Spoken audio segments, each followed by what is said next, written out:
very basics of regression analysis, because we feel that maybe the regression is a tool that we are going to apply in our own research, in our own study, to solve our own problem. But unless and until we are having a very basic structural idea of regression analysis, then we are not going to solve the problem in the as accurate as possible manner. Therefore, we will see what exactly we are having in regression analysis. I know that most of you are quite acquainted with this method of regression analysis, and we are going to just tell that how regression analysis can be done using a kind of a statistical software like SPSS. Okay, so let us see what we have here.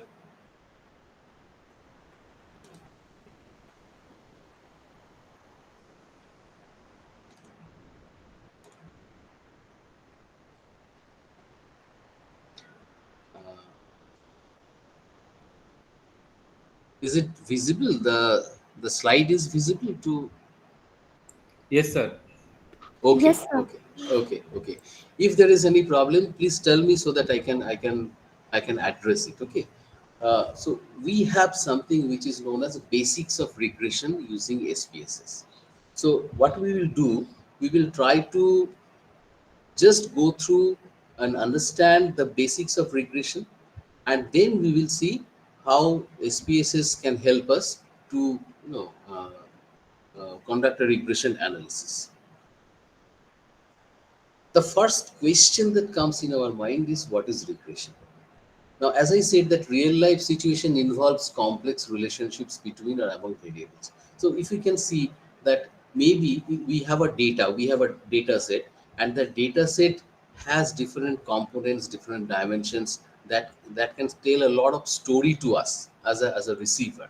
Now, these stories, the way we want to accept it, can provide us the lines of thought. Okay, so maybe one variable has been taken, and that one variable will tell about some kind of idea about the entire data set that we are having. Maybe if you are using basic statistics like anything like central tendency, like mean or median, then we will get a kind of a representative value, so that we can understand that the data that we are dealing with is actually providing us this particular value of a particular variable. Now, whenever we are engaged in a real life kind of a research, then this one variable may not be sufficient enough to tell you all the stories that the data is actually capturing. So anything, as a student of economics or as a student of social science, I can say that what kind of policy has to be referred, what kinds of policy has to be suggested, is based on a complex kind of a situation, is based on a problem that is persisting in the real society. And if you consider one variable only, single variable, then it may not be a justice that on the basis of one variable we can suggest a policy in a social science research, or in any kind of research that you're talking about, thinking about. Therefore, the researcher in social science needs to address these complex relationships using a structured models.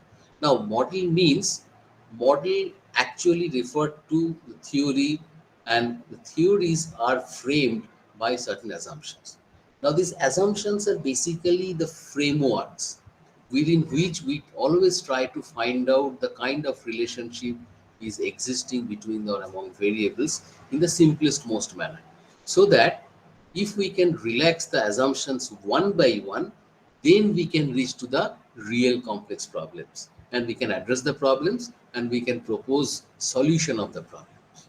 So here in regression, if we take the simplest form of regression, then we can think of two types of variables: one dependent variable, the other one is independent variable, and there is a cause effect relationship between the two variables we are considering. So it's a cause effect relationship that does not matter the policy purpose. Regression is a statistical model that explains such complex cause effect relationship.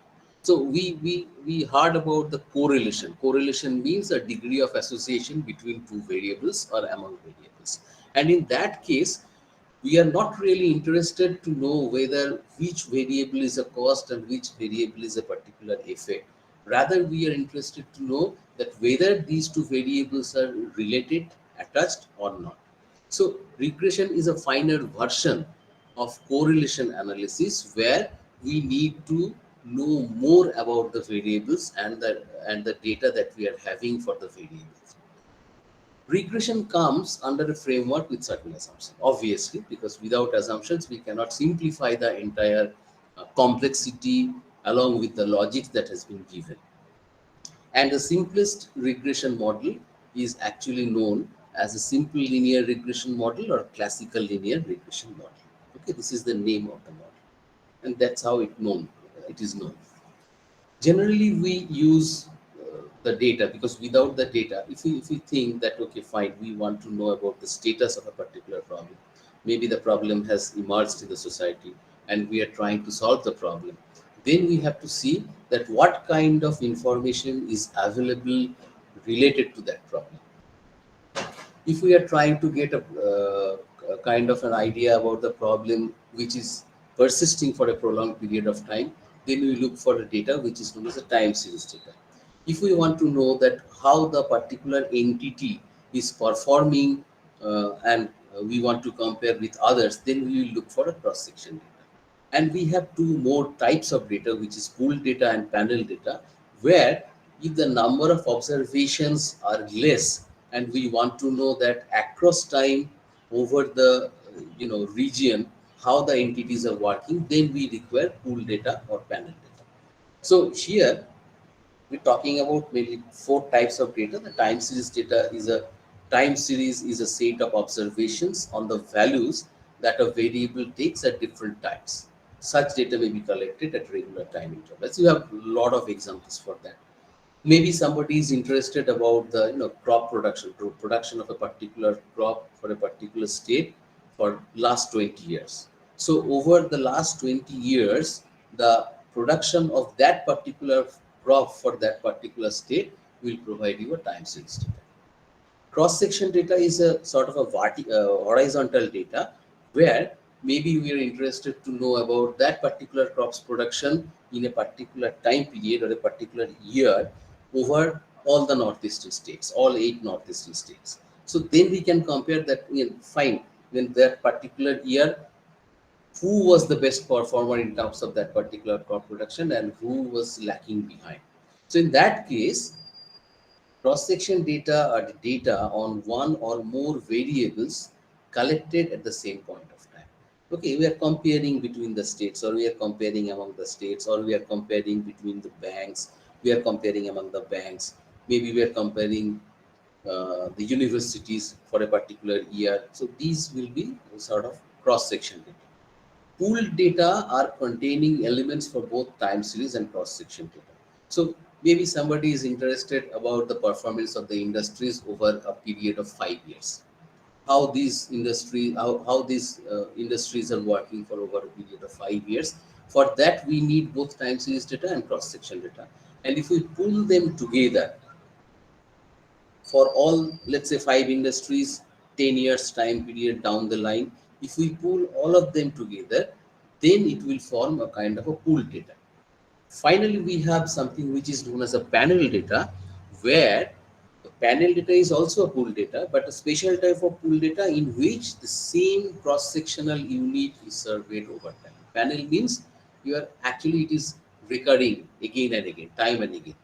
Okay, that means that we have taken 5 industries and we are trying to get the idea about their performances for a period of 10 years. So we will take 5 industries for year one, then same 5 industries for year two, then again same 5 industries for year three, so on, again same 5 industries for year 10.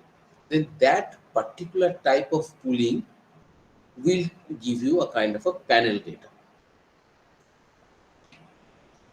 Now, again, if we move towards a bit more complexity, then we can think about a regression model, which is known as a multiple linear regression model. Why I'm talking about linear? It can be non-linear also. But again, we start with the simplest form of the regression model, which is a linear regression model. Multiple means we will be having one dependent variable and we will be having more than one independent or predictor variable. Simply, MLR means multiple linear regression is a method for studying the relationship between a dependent variable and two or more independent variables.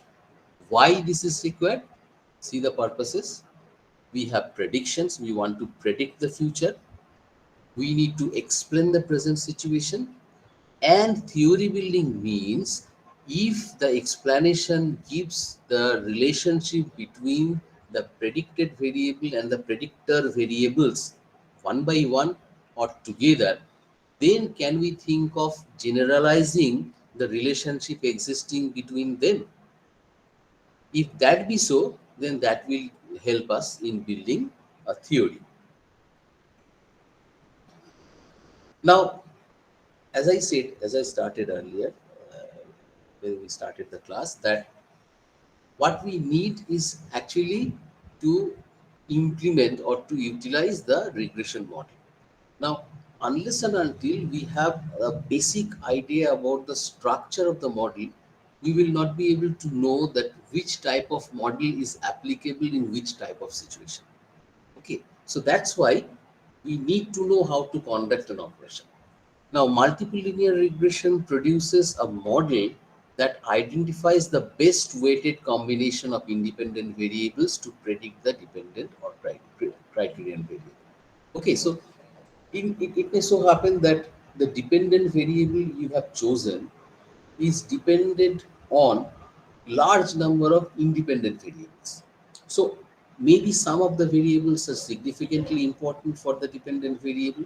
Maybe some of the variables are not so significantly important for the dependent variable. In that kind of a situation, the combination of independent variables which actually are very important, significantly important to explain the dependent variable has to be chosen properly. And the model looks like this. Y pred means predicted is equal to A plus B1 x1 plus B2 x2 dot plus Bn xn. So we are considering, or we are assuming rather, that Y is the predicted variable. Y is stands for the average value of the predicted variable that depends on certain constant term as well as with certain independent variable like x1, x2, x3, x4, and xn. We are considering here that there are n number of independent variables which are affecting the dependent variable y. These terms b1, b2, b3, b4, bn are basically the coefficients. Okay. Now these coefficients means this will actually be represented in terms of a numerical value. And this numerical value will tell that how this particular variable x1 is explaining the differences or changes in the average y.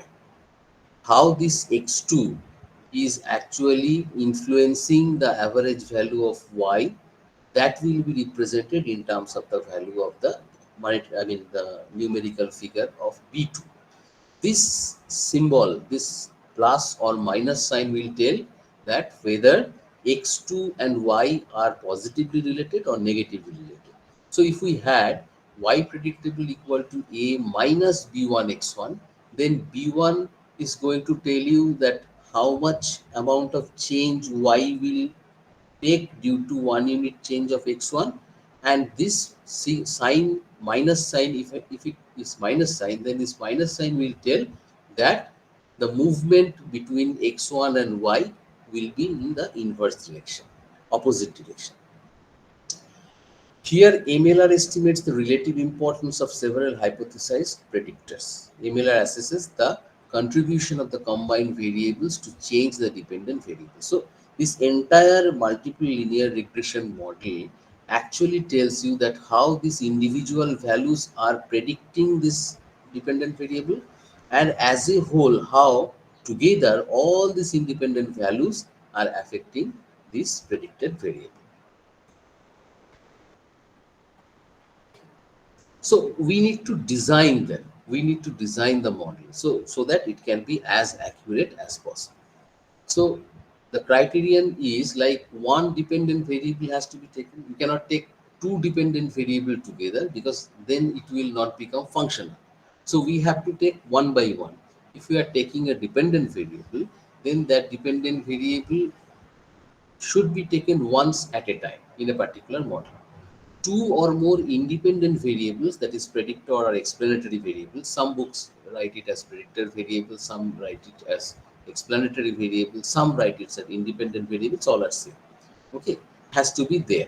Sample size is rule of thumb is greater than equal to 50, at least 10 times as many cases as independent variables. So if you have three independent variables, ideally you should have a data set which is more than 30. Okay.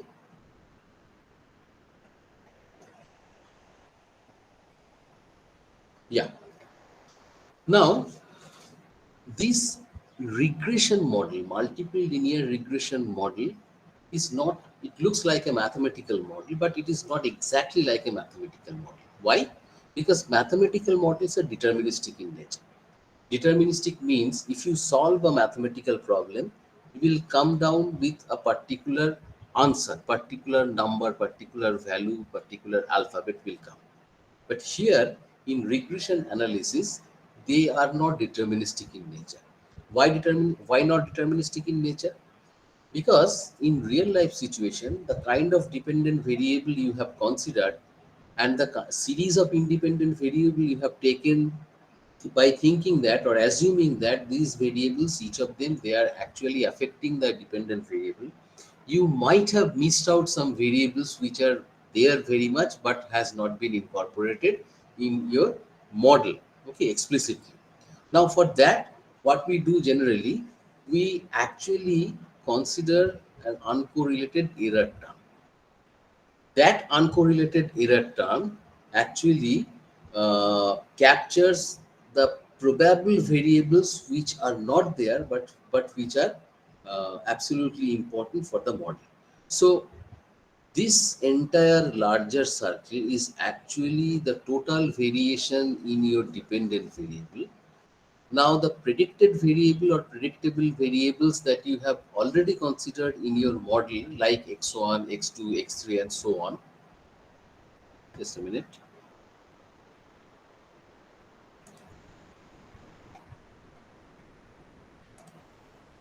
Yeah, is it okay? Are the slides visible?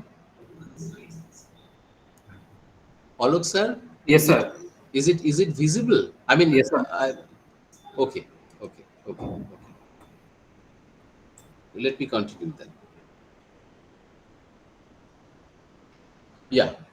So for that, the uncorrelated error terms, those are due to this unpredictable variations. These unpredictable variations means might be the entire variation in y is that much, but the model that you have considered by taking the predictable variable is explaining this much. Okay, so this particular difference between the entire minus this part is actually due to unpredictable variations, due to the fact that some of the variables you might not have considered here, but they are affecting very much. Let me give you a very basic example that we generally give in economics.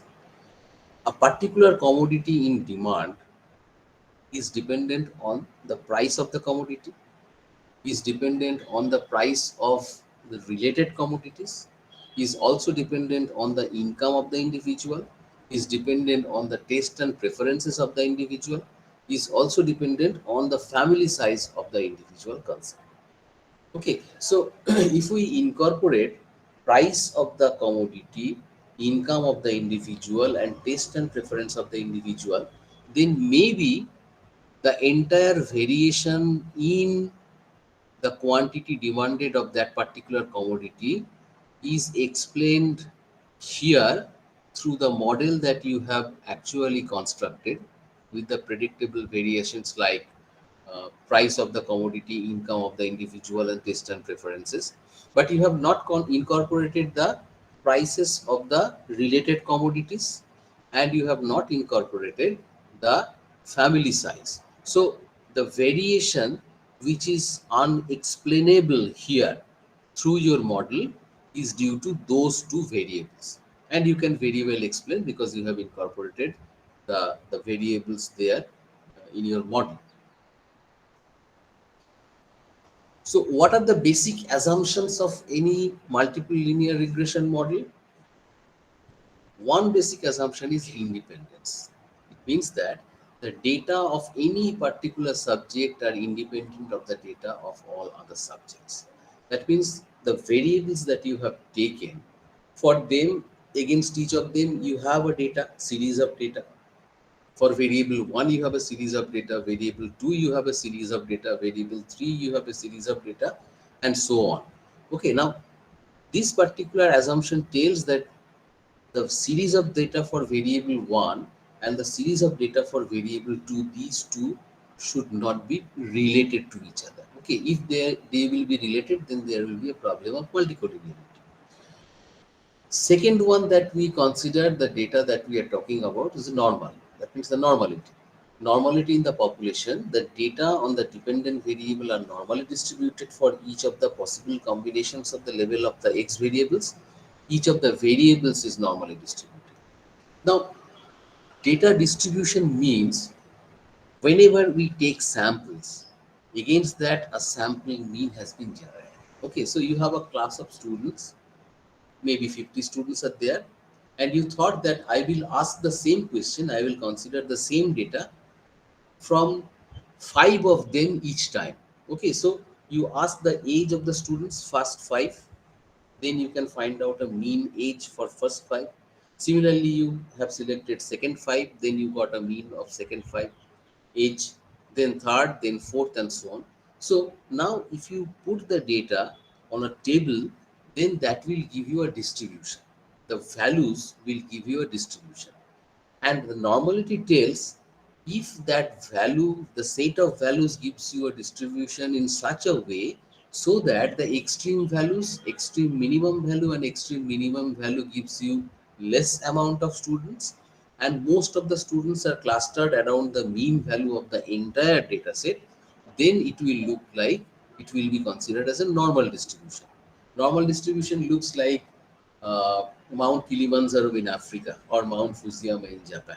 Okay, that means it is absolutely symmetric in nature, and both the tails on either of the sides, they will also be of similar nature. That is normality. We generally consider or assume that the data that we are dealing with are normally distributed, because otherwise we have to take some non-parametric kind of data, and in non-parametric cases there are other sets of methods that are applicable, and you cannot apply the standard statistical measures for finding out the solution. Third assumption is homoscedasticity. That means in the population, the variances of the dependent variable for each of the possible combinations of the levels of the x variables are equal. It means homoscedastic. That means that whenever the independent variables vary, then for each of the variations of each of the independent variables, the dependent variable will be having a similar variance. Okay, so that is almost like equal variances. And in that case, if homoscedasticity is there, then you can formulate a good linear regression model with multiple variables. The fourth one is linearity. Linearity in the population means the relation between the dependent variable and the independent variable is linear when all the other independent variables are held constant. That means if you take y and x1, then the relationship between y and x1 is y equal to a plus b1 x1, keeping the others constant. Now you consider x2, then you will be having y equal to a plus b2 x2. Keep them constant, you will be having next y equal to a plus b3x. So separately, all the variables with the dependent variables separately will be linear in terms. Okay, that is the linearity assumption. If we have a quick look of simple regression versus multiple regression, then we can see that there will be, in simple regression, there will be one dependent variable y predicted from one independent variable x. It's the simplest most kind of situation. Whereas on the other hand, in multiple linear regression, one dependent variable y will be there, which will be predicted from a set of independent variables such as x1, x2, x3 up to xk, if there are k number of variables. There is one regression coefficient in single variable regression, that is only beta 1 will be there. One regression coefficient for each of the independent variables xi will be there, because in multiple regression you have multiple variables. So for each of them you will be having a coefficient. B1 is the coefficient of x1, B2 is the coefficient of x2, B3 is the coefficient of x3, and so on. Now, regarding the health of the model, small r square is the proportion of variation in dependent variable y predictable from the independent variable x. So the r square will tell that the one independent variable that you have taken, how far it is actually helping you to explain the variation in your dependent variable y in one-to-one situation. Now, this capital R square, on the other hand, in case of multiple linear regression, is the proportion of variation in dependent variable y predictable by set of independent variable x's. So, if you have n number of variables, independent variables x1, x2, x3, x4, and so on up to xn, then altogether, all of them, how they are explaining the variation of the dependent variable y, that can be represented in terms of R square. Now, this R square value ideally, in case of multiple linear regression, is 1. It means that whatever regression, multiple regression model you have constructed with the help of the predictor variables or the independent variables, they are exactly explaining the entire variation in your dependent variable. So, if we consider this particular diagram, then whatever you have considered here, all of them, if all of them are here only, then this total variation of this outer part will not be there. And if your model can explain the entire variation in y with the help of the predictable variations in your the variables that you have considered, then if this particular part is absent, then your R square value will be exactly equal to 1, which generally is not possible in real life research. Okay. Now the multiple linear regression equation looks like this, where y predicted value will be equal to a plus b1 x1 b2 x2 up to bn xn. Pred means predicted. Y pred is the dependent variable or the variable to be predicted that we want to predict.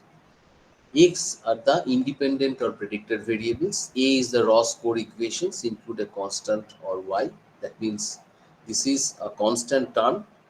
It will not generally starts with 0. The line that you are drawing with this particular type of equation is not starting from 0 itself. It has certain value.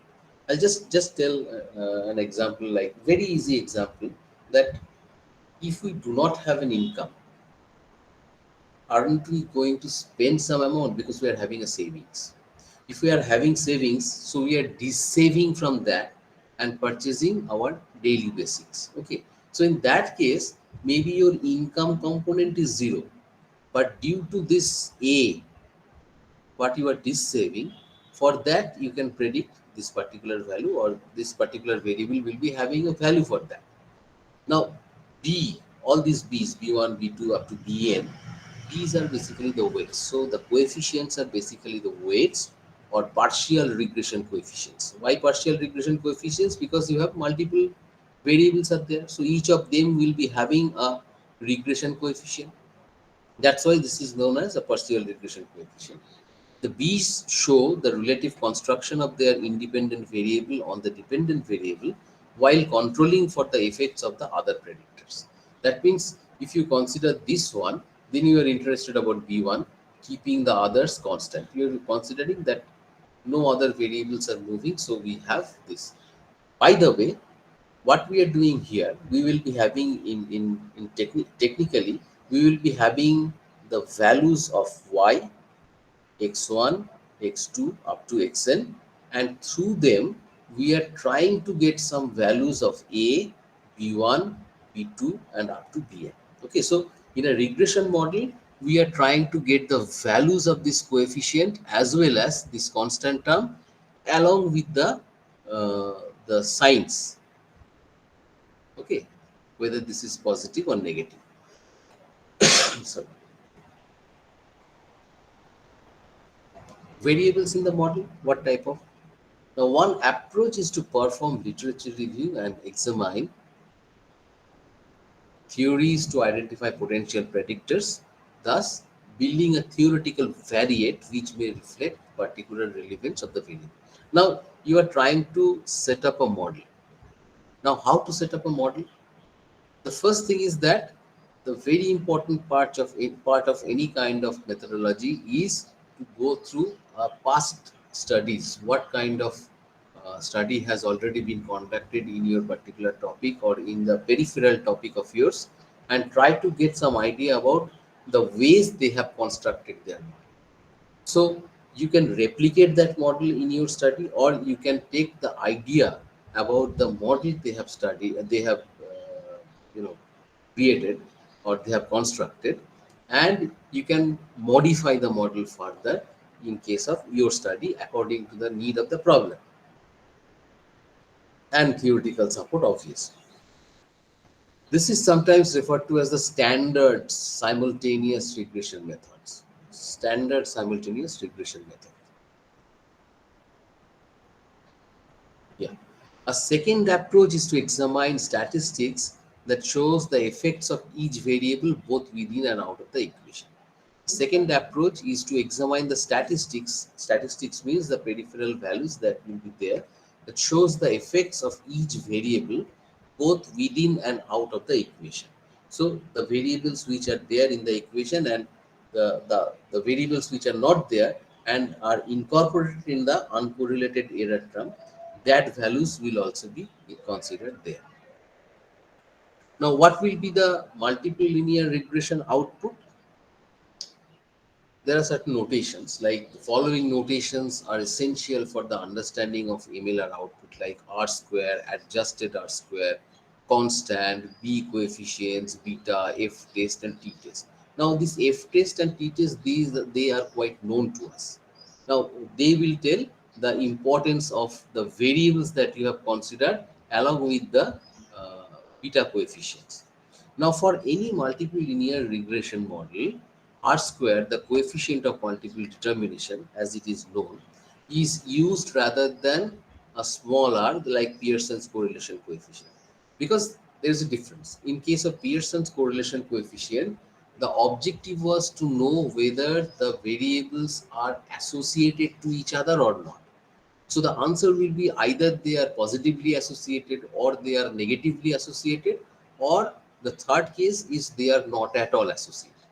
Okay, so on the basis of that, the value of R was there. But in this case, as we have a cause-effect kind of relationship, therefore, in this case, we have an R square where different types of independent variables are actually trying to explain the movement of the predicted variable.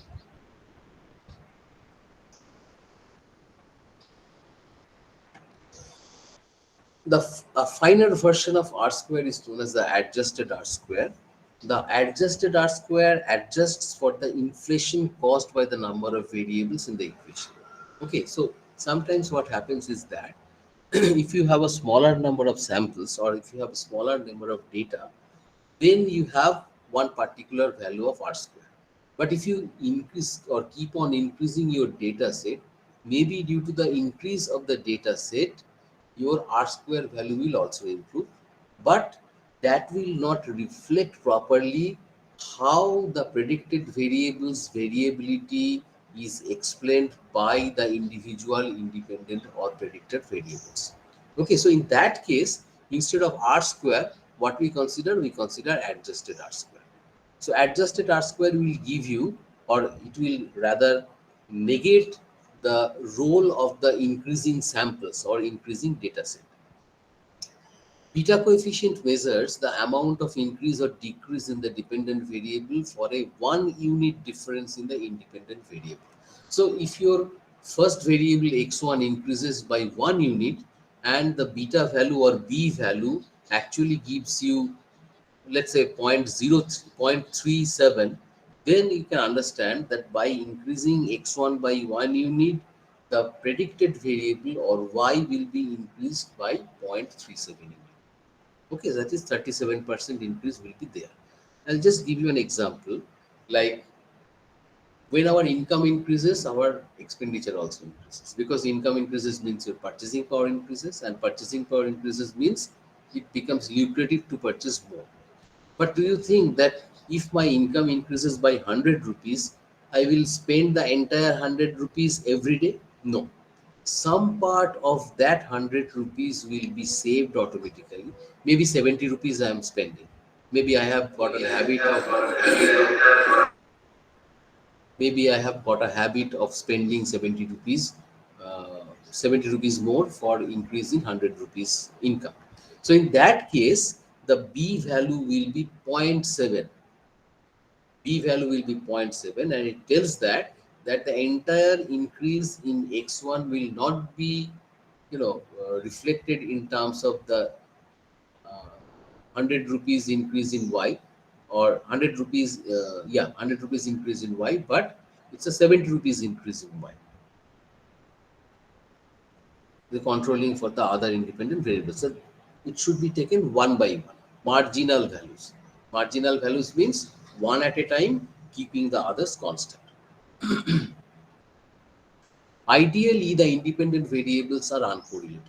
Now, the independent variables means, as I said, that x1, x2, x3, x4, whatever you have in your independent variable side on the right side, they are generally uncorrelated to each other. If they are correlated, then you will be having a problem of multicollinearity. Multicollinearity means one particular column containing the values of x1 variable and the other column containing the values of x2 variable, then one will replicate the other.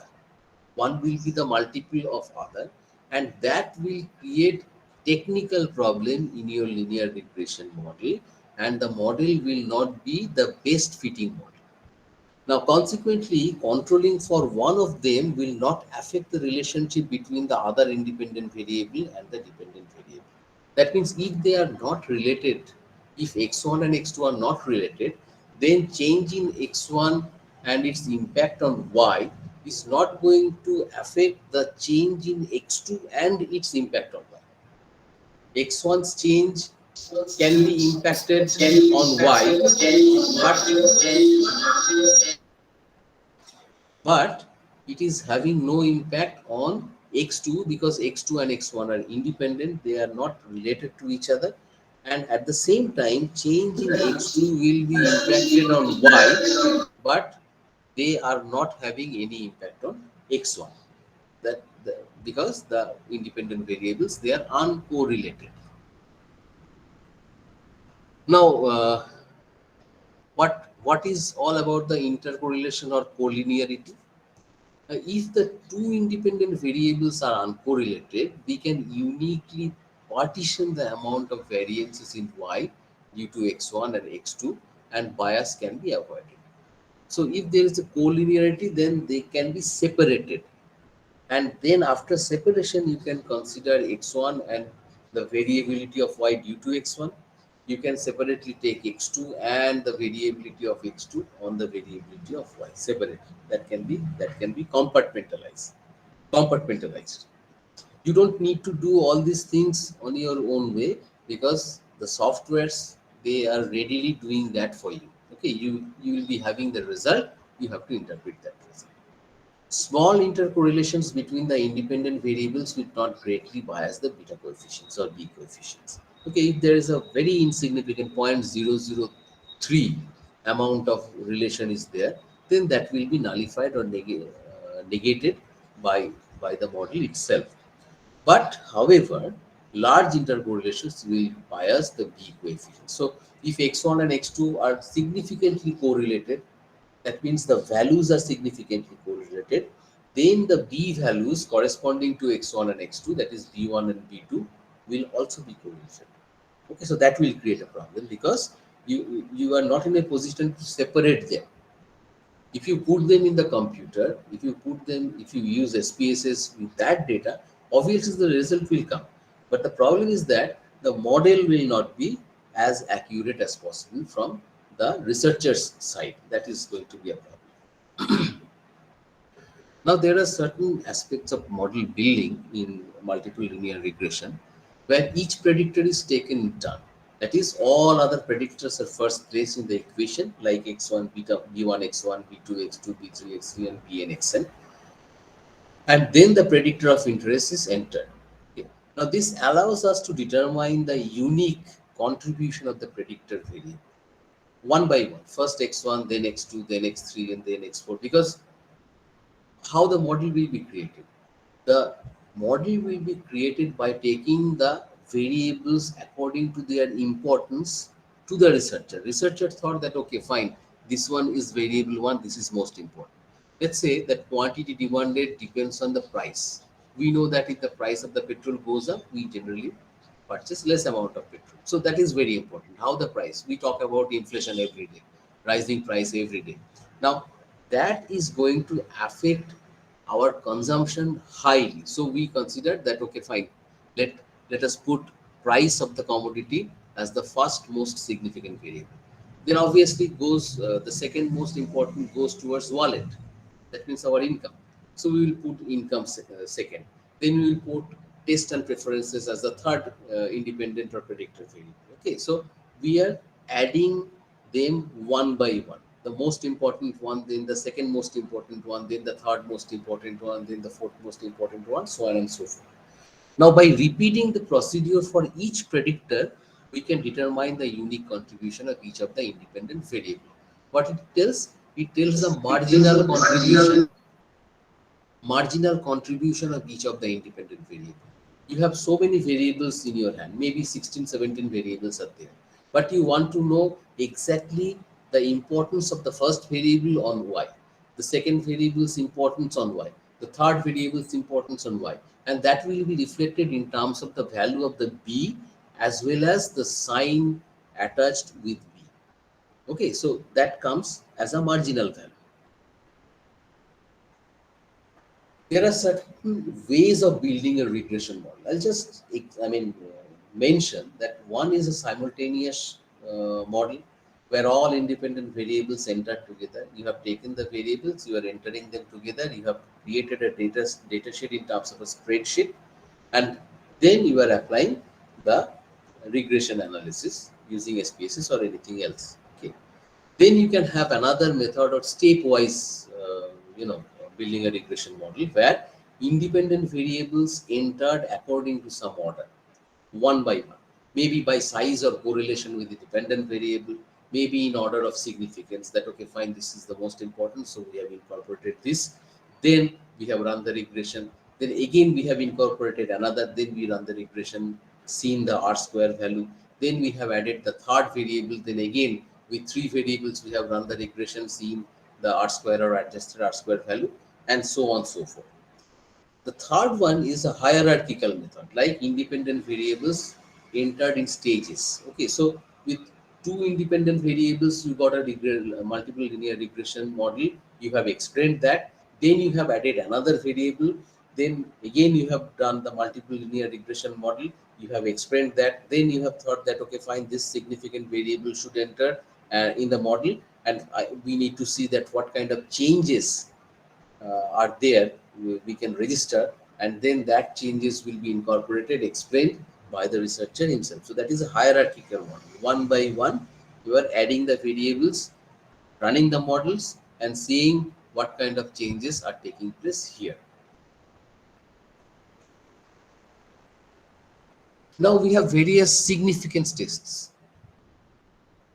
The important part is that you need to see as a researcher that the model that you have created whether that is the best possible model that has to be created, can be created by you, or whether some further modification can be possible. Okay, so the health of the model, if I say, that can be understood using the value of R square. This value of R square can be tested through F test. So if the value of, the F test is say 99.97, that means the 99.97 for F test is absolutely acceptable because it is less than 0.01. Now, test of competing models, difference between R square. If a particular model is having R square value which is higher than a second model, then you are going to accept that particular model which is having the highest R square value, because the R square value tells that with the variables that you have taken, how much of the the variation in the predicted variable can be explained by the independent variable you have taken in your model. Okay, so remember that the small circle, red color small circle, and the yellow color large circle, the model will be the best fitting one where the yellow color outer circle will be a smaller circle, and most of the part of the circle is covered by the red circle, where the predictable variables have already been considered in the model directly. It's an explicit format. Now, for each of the variable that you have taken, through testing the B, that means the B coefficients, the coefficients for against each of the variables, you can also test the importance of that particular variable. Test of each partial regression coefficient B by the t-test. So you can conduct t-test for each of the B values. You will be having a t value. That t value will tell whether the particular B value which has been resulted as the regression model has been, used the data that for each of the variables are acceptable or not. Okay, so t-test for each of the regression coefficients, R square or F test for the entire model. Okay, now comparison of partial regression coefficients with each other t-test of difference between the standardized partial regression coefficients is also acceptable for this particular individual variables. We have a standard F and T tests where these tests are used to test the significance of each predictor in the equation. Each predictor means x1, x2, x3, x4, and so on. The null hypothesis is that a predictor's weight is effectively equal to 0 when the effects of the other predictors are taken into account. Predictor's weight is effectively equal to 0. There is no other thing, because you are talking about null hypothesis. Null hypothesis always talks about 0 in the statement. Therefore, it does not contribute to the variance in the dependent variable within the population. So, for this particular value, this particular variable, no variation in the predicted variable is taking place. If that be so, then you can accept your null hypothesis. The null hypothesis tells that that particular variable is having no contribution in the explanation of the variability of the dependent variable. What about R square? When comparing the R square of an original set of variables to the R square after additional variables have been included, the researcher is able to identify the unique variation explained by the additional set of variables. So these two R square, one R square with 3 independent variables or explanatory variables, and the other R square with 5 independent variables. So if the R square improves with 5 independent variables, then you can tell that the two variables you have added after running the previous regression are significantly important in explaining the variation of the dependent variable or predicted variable. Okay, so the combination, the comparison of R square between the two sets of regressions with small number of variables and with large number of variables can also actually work here.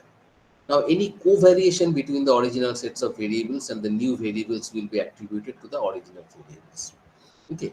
R square, which is multiple correlation squared, is variation in y accounted for by the set of predictors.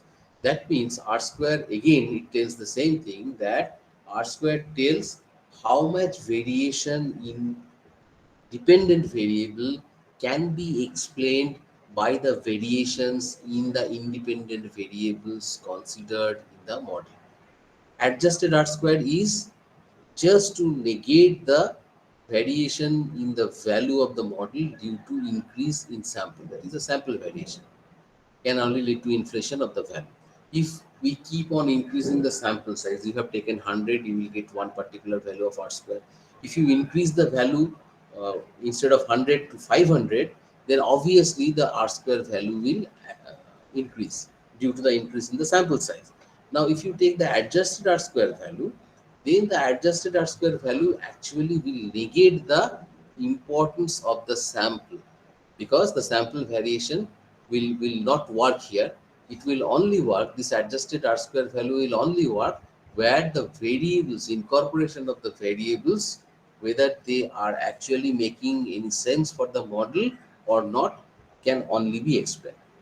The adjustment takes into the account the size of the sample and the number of predictors to adjust the value to be a better estimate of the population value.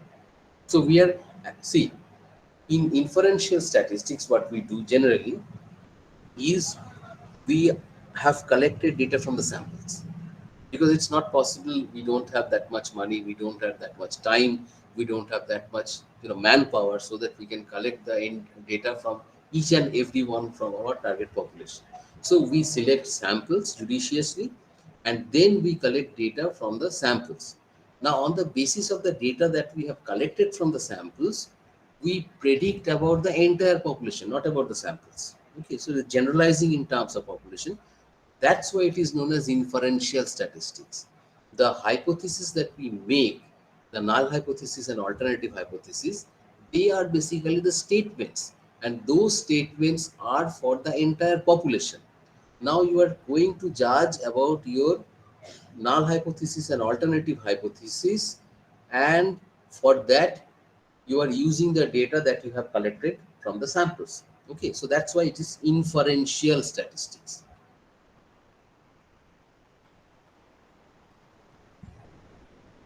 Vignity, suppose we wish to examine the factors that predicted the length of a hospitalization following a spinal surgery in children with CP, dependent continuous variable.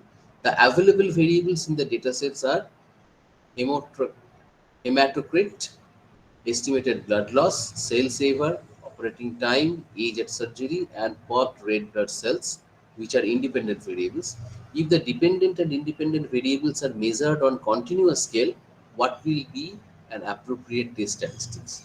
Now here you have to select an appropriate variables, the theory-based and statistical approach, and determine the effect of estimated blood loss while controlling hematocrit and packed red blood cells, age at surgery, cells saver, operating time, duration of surgery, etc. So it's just an example. Let's go and see what exactly we do have. So you go to the SPSS, starts with new, then incorporate the Excel sheet or spreadsheet containing your data in the SPSS format. Go to, just a minute.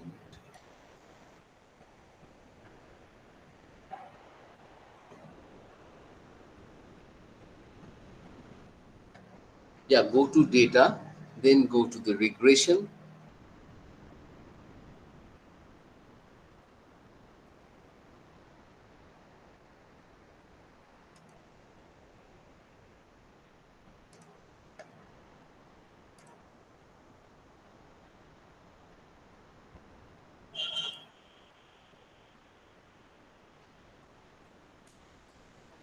Yeah, now it's, go to analyze, then go to regression, then go to linear regression. Okay, analyze, regression, linear regression, then this dialog box will come.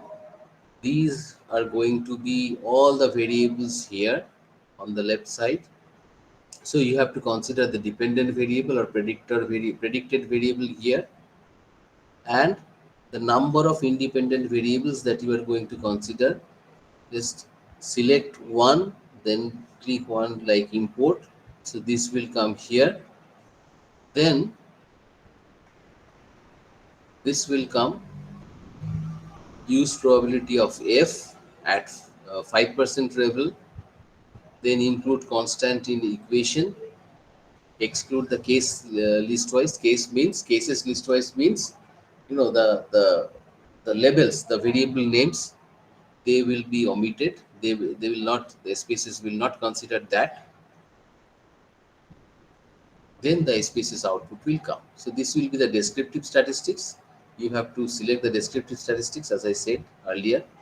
These are the descriptive statistics: mean, standard deviation, and sample size. And these are going to be the coefficients. So these are the coefficients where each of them, this is a constant term. Then hematocrit, for this you will got 0.558, estimated blood loss in cc 0.002. Probe cop, these are the variable names, okay, considered in this way. And these are the t values, these are the significance. So none of them are actually looking significant apart from this weight of the subject, okay. So in that case, see the 95% confidence level for b is given here. So from here you can interpret with the help of the t values and with the help of the significance, level of significance. We we cannot we cannot accept the level of significance which is more than 10%. Okay, so 10% we consider generally in the list of the cases, generally at 1% level with 99% confidence, and at most with 5% level of significance, that means 95% confidence cases we accept, otherwise we do not accept. Okay, it's not become meaningful. So that's what we have. These, the last parts, they are basically the SPSS, the way the SPSS actually gives you the information or the results. And see, this is the Rsquare 0.143. So the model is not much good because adjusted Rsquare value is 0.044 in 4% cases. The model is explainable. The independent variables that has been considered here are in a position to explain the dependent variables variation. So the model is not much good. These are the ANOVA results. F value is there. Significance is 0.23. So the results are not much good actually. Okay, thank you so much. I have taken some time to help you to just understand the basic structure, and then the utilization of SPSS uh, has been given. Okay, because that will not take much time. Thank you all. Thank you so much for your patient hearing. Thank you, Samrat sir, Thank for you, your sir. valuable lecture. So, audience, please ask few question or confusion that you have. Sir, Yeah, yeah. sir, in F and Kundan, T test, can you explain, sir, F test?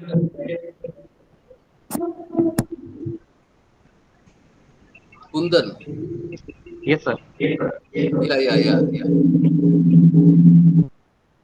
yeah, yeah, yeah. Can you please tell? Hello. Sir, in F and T test, Ha ha ha so ha. can you explain F test? F test is actually the ratio of two variations. Okay, you don't need to do an F test by yourself. You have to see the value of F test and whether that is acceptable at 1% level or 5% level. Okay, you'll be having a reference value, and you have to compare the calculated values of f and to see whether that is within the premise, I mean within the purview of 1% significance level or within the purview of 5% significance level. That means p less than 0.01 or Hello. at max p less than 0.05, not more than that. Okay, SPSS will do everything. You have to select the descriptive statistics, and that absolutely will take care of the entire thing. Okay. Okay, sir. Next question, please.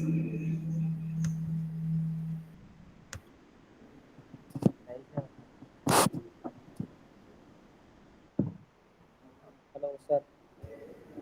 Hello. Hello. Yeah. Hello. Yeah. Yeah. You are audible. What is difference between cold data and panel data? Explain. Pool data means, Yes. see, why we need that. Sometimes it may so happen that the cross section data you have taken, okay, it is data, okay, not that data, it's data. Yes. Sometimes it may so happen that when you have taken a cross section data, that data is not actually statistically significant in terms of its size. Okay, so you cannot apply anything like any kind of standard statistical tool for explaining or analyzing the data.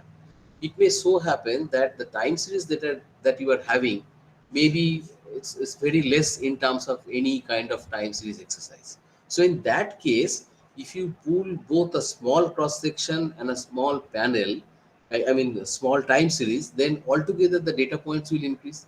Maybe you have a data for 8 northeastern states, and for each of the states you have 5 years data, or let's 5 years data. So as a cross section data you have only 8 data points. As a time series data you have only 4 data points or 5 data points. But if you club them together, pool them together, then you can have 8 into 5, 40 data points. So 40 for 40 data points, assuming they are normally distributed, you can apply any standard statistical tool. Panel data is a better version of pooled data where you are pooling industry wise or sector wise. Okay, so first year's 5 or 8 states, then second year's the same 8 states you have studied, then for the third year the same 8 states you have studied, then for the fourth year the same, fifth year the same. That is the arrangement is pooling but at a systematic level. That is a panel data. Okay, you have a very good book. If you want to know more, then you can follow Basic Econometrics by Damodar Gujarati and Gunasekhara, 6th edition. That is having a very good explanation on panel data. If you are really interested about panel data and to know the advance of panel data, then you can also see the panel data by uh, Vadi Baltagi. Okay, that book is also fantastic, but before that you have to have a bit idea about the time series and cross section data, which is readily available in Gujarati's book. Otherwise you can also go for the Introductory Econometrics by Jeffrey Ulrich. For introduction, that is also a very good book. Okay. Any question, other listeners? Sir, good afternoon. Sir, can you please kindly explain the F test? F test is basically the ratio between the two variations along with the degree of freedom. Now, the question of degree of freedom that comes is like that. Uh, uh, I can give you an idea. Okay, Dipanjoy, right? Dipanjoy, hello, Dipanjoy. He is online. Acha, Dipanjoy, x plus y equal to 10. Okay, just take this simple equation. Simple equation: x plus y equal to 10. Assume any value of x and tell me. Unmute yourself.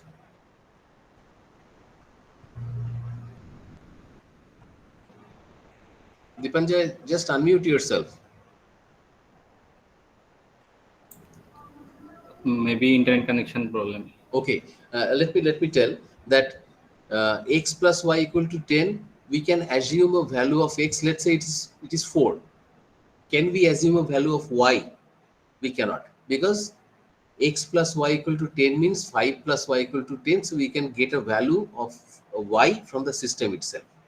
Similarly, x plus y plus z equal to 10, we can assume a value for x, we can assume a value for y, but we cannot assume a value for z, because the system will give the value from itself, within itself. Okay. So in that case, in these two cases, generally what happens is that might be we want to know that what the differences, the differences that actually appears in the system, whether that is coming from the system itself, within the system itself, or from outside the system. Maybe we are taking two groups. Now if you are taking two groups, then whether the variation that is there, whether that is coming from within the group or between the group. Okay, that can be actually explained with the help of this F statistics, F value. Okay, so that's why we take generally the two variations of the two groups, and then along with the degrees of freedom, and then the F value will come. See, in one case, we have seen that the F value is 99.17 or something like that. So in almost with 99% surety, we can tell that the particular variables are actually explaining the values. Okay, maybe we could have better understood with the help of a chalk and duster. Sir, we will try to have offline workshop in the next year. Okay. Uh, I feel a bit uncomfortable with that, because Yes, otherwise there is no connection between yes, sir. us, all of us. Any question, audience? Hello. Hello, sir. Yeah, you are on. Yes, Jayanti. Sir, what is the difference between testing Rsquare and testing B? Testing R-square and difference between testing Sir, R-square and testing B. um, B. Okay. See, these two, both of them, they are actually trying to predict the health. Okay. Now, R-square is actually predicting the health of the entire equation. Entire equation means y equal to a plus b1x1 plus b2x2 plus b3x3 plus b4x4. Let's have four variables. R-square or adjusted R-square will tell that the explicit form of regression equation that you have considered, whether that is in a position to explain the prediction, I mean the variability in the predicted variable in the best possible manner or not. B is a regression coefficient for one particular variable. So whether x1 is actually predicting the variability of y, that can be understood with the help of the value of b along with the sign of b. Similarly, for second variable, the b2 is actually the coefficient of x2, where b2 will tell that whether how much of variability in y is actually explained by the variability in second variable x2. Similarly for third variable and for fourth variable. So B are the individual explanation of the importance of the variables, and R square or adjusted R square is the explanation of the goodness of fit of the entire model. The model that you have created, constructed, whether that model is in a position to explain the predicted variables variability properly or not, can be understood with the help of R square or adjusted R square. One is for variable, the other one is for the entire model. Okay. I hope. Okay, sir. Okay. Okay. So, any questions Other audience,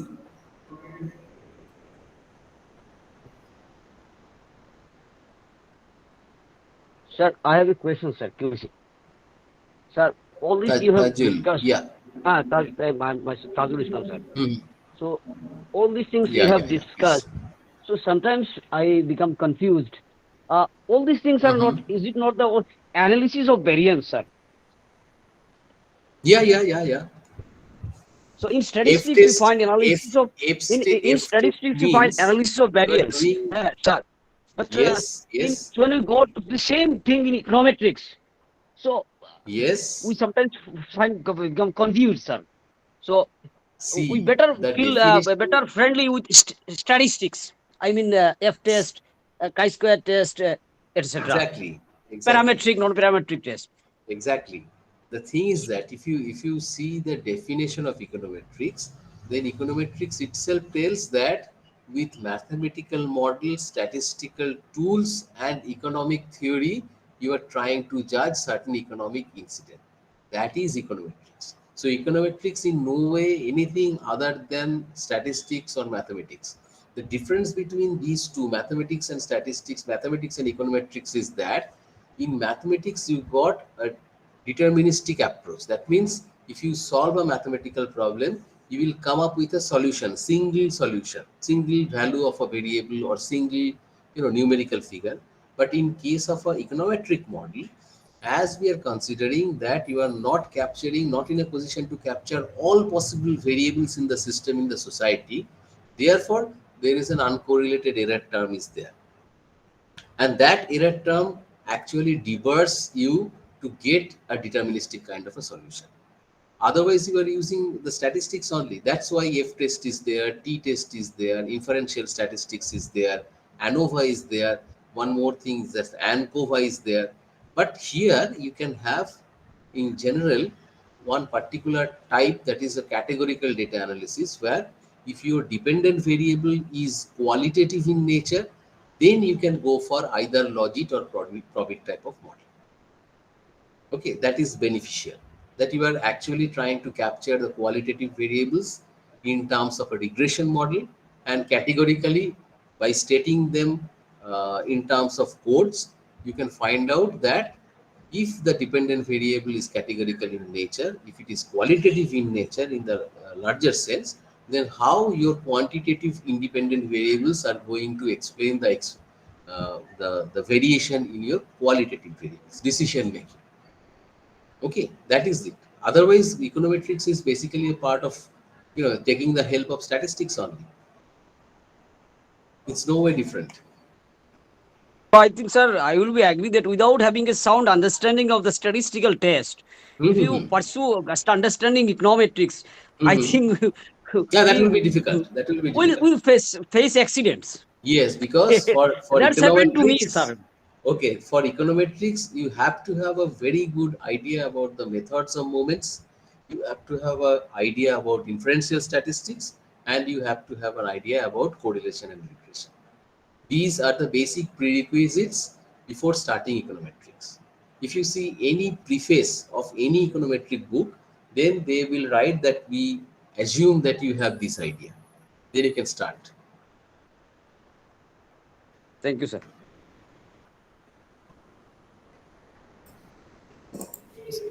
so if no more question, then we can conclude.